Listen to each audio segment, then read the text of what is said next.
ପାଞ୍ଚ ବାକ୍ୟରେ ଟିକେ 5 ମିନିଟ୍ ପରେ କହିଲା ପରେ ପ୍ରାର୍ଥନା କରିବା।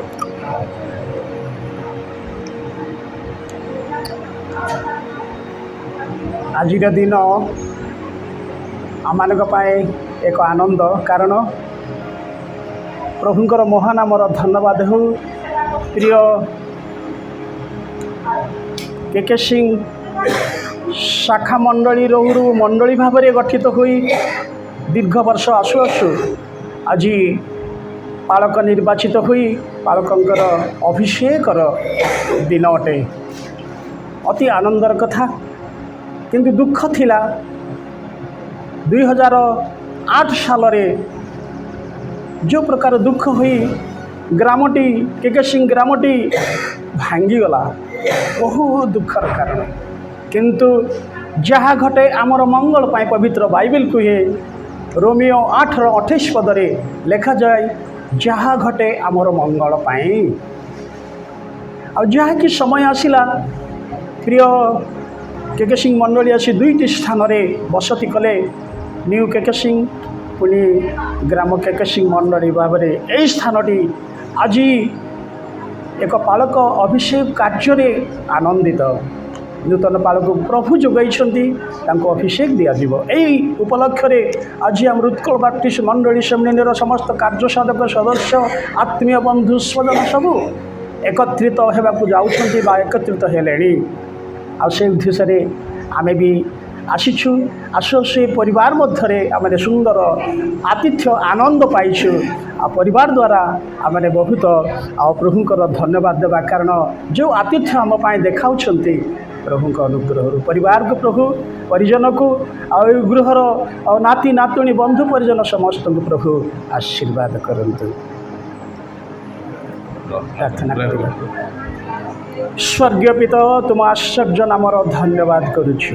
ହେ ପ୍ରଭୁ, ତୁମ କରୁଣା, ତୁମ ଦୟା ହେତୁ ଆଜି ଦିନଟି ଆମେ ପୁଣି ତୁମ ରକ୍ତକୃତ ସ୍ଥାନୀୟ କେକେ ସିଂ ମଣ୍ଡଳୀ ଦେଖିବାକୁ ଯାଉଛି। କାରଣ ଯେଉଁ ସମୟ ଥିଲା ପ୍ରଭୁ, ମଣ୍ଡଳୀ ମଧ୍ୟରେ ରଣଛତ୍ର, କେହି କାହାକୁ ଦେଖିବାର ସମୟ ନଥିଲା।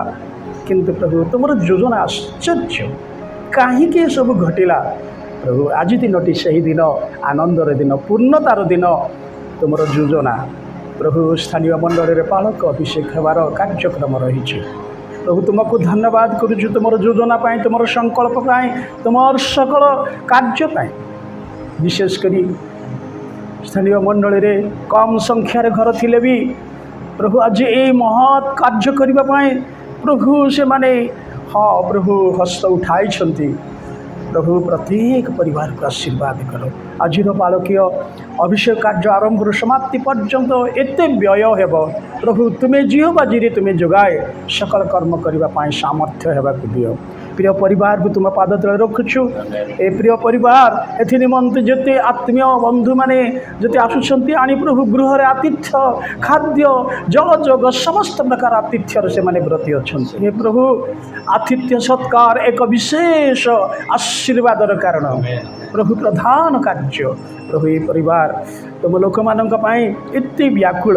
ମୁଠେ ଖାଦ୍ୟ ଆଉ ଗିନାଏ ଥଣ୍ଡାଏ ପାଣି ପିଇବା ଯେ ପୁରସ୍କାର ଜାଣି ପ୍ରଭୁ ଆଣି ଲୋକମାନଙ୍କୁ ଖାଦ୍ୟ ଦେଉଛନ୍ତି।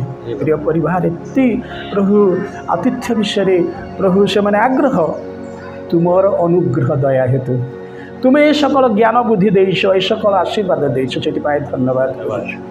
ଏ ଗୃହର ଦାସ ସହିତ ତାଙ୍କର ଶ୍ୱଶୁର, ଶାଶୁ ଶ୍ୱଶୁର, ତାଙ୍କର ଆତ୍ମୀୟ ବନ୍ଧୁ ସ୍ୱଜନ, ଝିଅ ଜୁଇଁ, ତାଙ୍କର ଏକମାତ୍ର ନାତି ବାହାରେ ରହେ ପ୍ରଭୁ, ତାଙ୍କୁ ପ୍ରମୋସନରେ ଏକ କାର୍ଯ୍ୟରେ ମଧ୍ୟ ତୁମେ ଉନ୍ନତ ଦେଇଛ, ସେଥିପାଇଁ ଆମେ ଧନ୍ୟବାଦ କରୁଛୁ। ତାଙ୍କର ସକଳ କର୍ମରେ ତୁମର ଆଶୀର୍ବାଦର ହସ୍ତ ରଖ। এই କେକେ ସିଂ ମଣ୍ଡଳୀର ପ୍ରତ୍ୟେକ ଗୃହରେ ତୁମର ଆଶୀର୍ବାଦର ହସ୍ତ ରଖ। ନୂତନ ପାଳକ ପାଳିକାଙ୍କୁ, ତାଙ୍କ ପରିବାରକୁ ମଧ୍ୟ ଆଶୀର୍ବାଦ କର। ତୁମର ପବିତ୍ର ଆତ୍ମାଙ୍କର ଅଭିଷେକ ଦେଇ ପାଳକଙ୍କୁ ପ୍ରଭୁ ତୁମେ ଆଶୀର୍ବାଦ କରି ଅଭିଷେକ ହେବାକୁ ଦିଅ। ଯେପରି ପାଳକ ମଣ୍ଡଳୀର ତତ୍ତ୍ୱ ଯତ୍ନ ନେବେ, ବୁଝ ନେଇ ପ୍ରଭୁ ସମସ୍ତଙ୍କୁ ତୁମ ପବିତ୍ର ବାକ୍ୟର ଶିକ୍ଷା ଦେଇ आत्मिक भाव में कढ़ाई नेबाक पारे सेहीपरि प्रभु आत्मिक भाव में बढ़ाक दियो मो दिन मत दया कर आम जिते स्थान गृह ठियाईचु पुणी परिवार परिजन समस्त आशीर्वाद कर गौरव महिमा तुम्हें नियो प्रार्थना केवल त्राणकर्ता प्रभु जीशु ख्रीष्ट नाम मागुछु आमेन।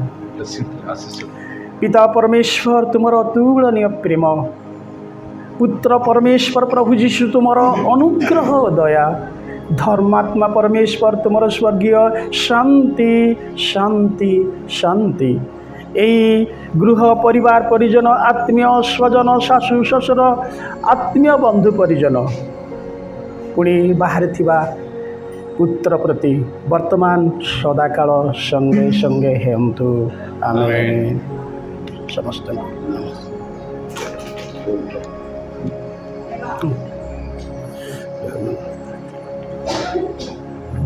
कौन तो